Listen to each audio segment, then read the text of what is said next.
Hey everyone, welcome to another episode of Fire Trail. In today's episode, I want to revisit one of my previous videos that I had uploaded last week regarding high yield savings account. And the idea of when having too much money saved in high yield savings account, instead of having those funds invested in the equity markets, why that is not a good idea in the long run. And after posting that video and actually sharing that with my network, I've received some pushback on that idea. And a lot of people are saying like, "Oh no, it's perfectly fine, that it's actually safe right now to actually it's actually a good idea to have a lot of your money in high yield savings account right now given the market conditions." So in today's video, I want to just address some of these concerns. Hey everyone, my name is Xiao Yu. I'm 37 years old, and last October I retired from my corporate finance job. And now I make YouTube videos discussing personal finance and helping other people achieve financial independence, and hopefully they can retire early as well. So, high yield savings account.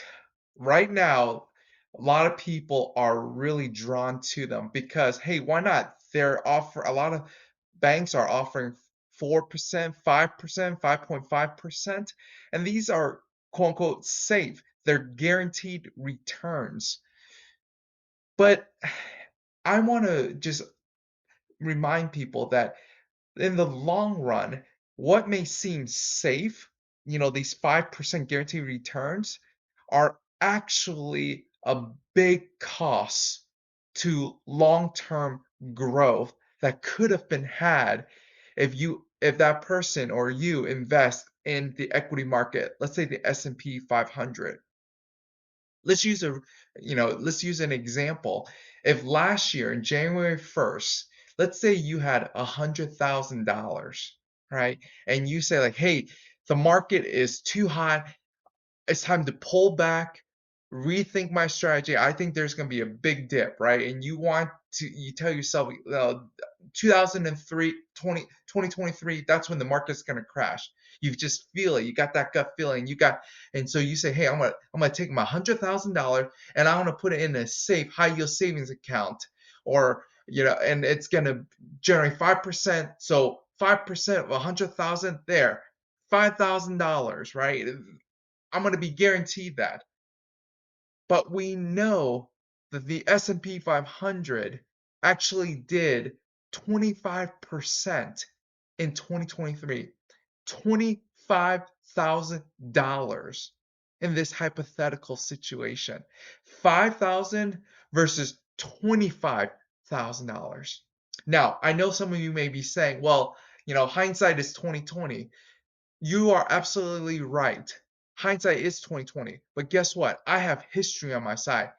You know what the average return is for the last 60 years in the S&P 500 is averaging 11, 12%, right? So, and we know interest rates has only recently, the past 2 years, been hovering around 4 or 5%.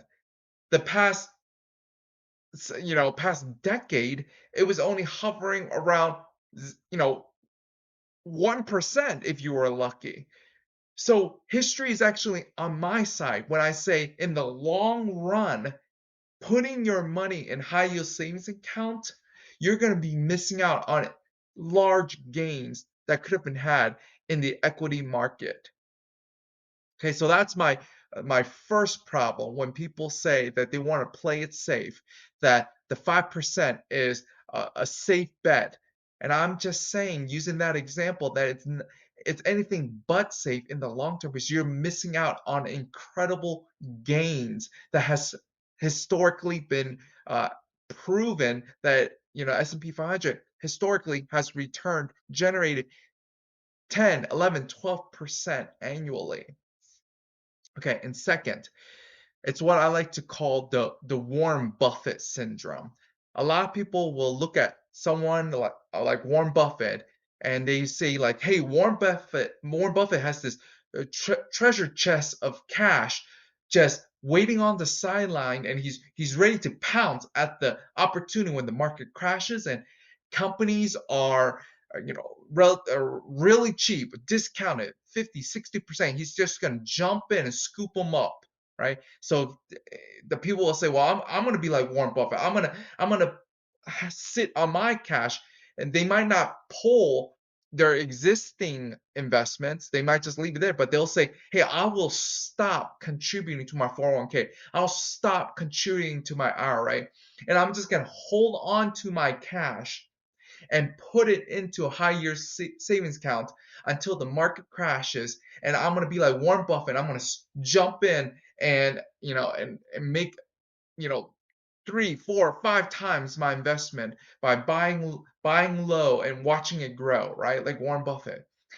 And I'm saying this is complete nonsense, because Warren Buffett, his full-time job, that's his job, is to find companies who are in a position of of market advantage, and for some reason they are discounted due to maybe market conditions, maybe flawed perspective, people's perspective on that company, and he comes in and he invests for the long term in those companies.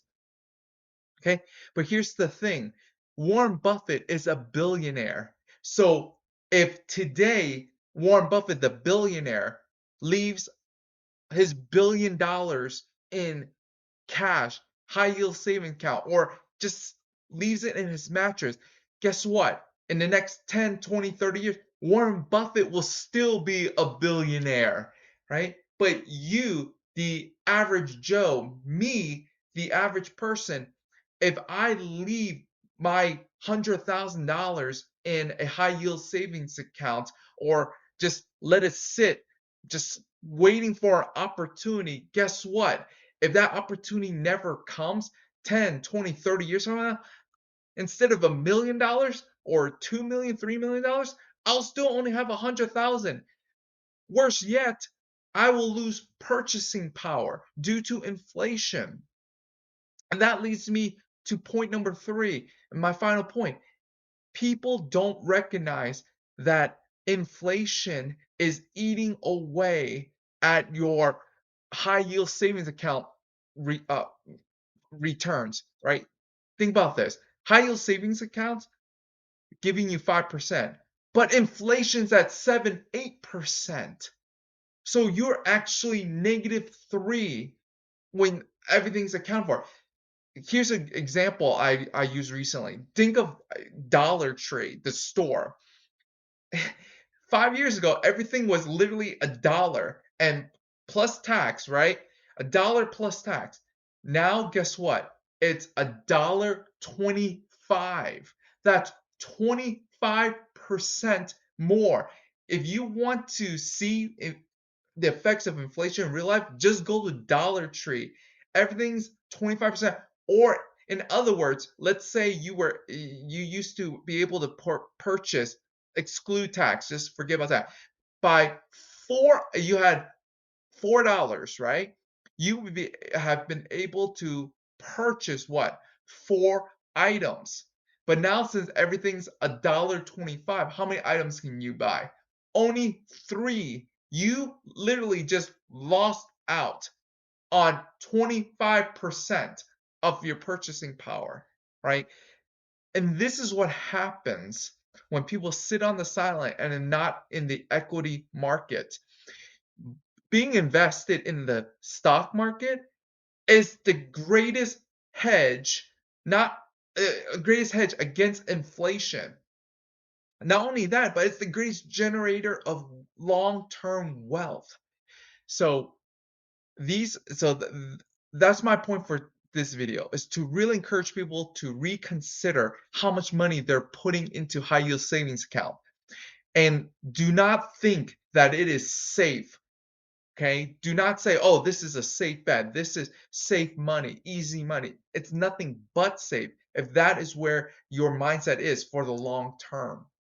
Okay, again, this is Xiao Yu. I appreciate you watching this video. If you got any value from it, like and subscribe, leave a comment, and I'll And like always, I wish you guys the best on your journey to financial independence, and I see you in the next video. Take care.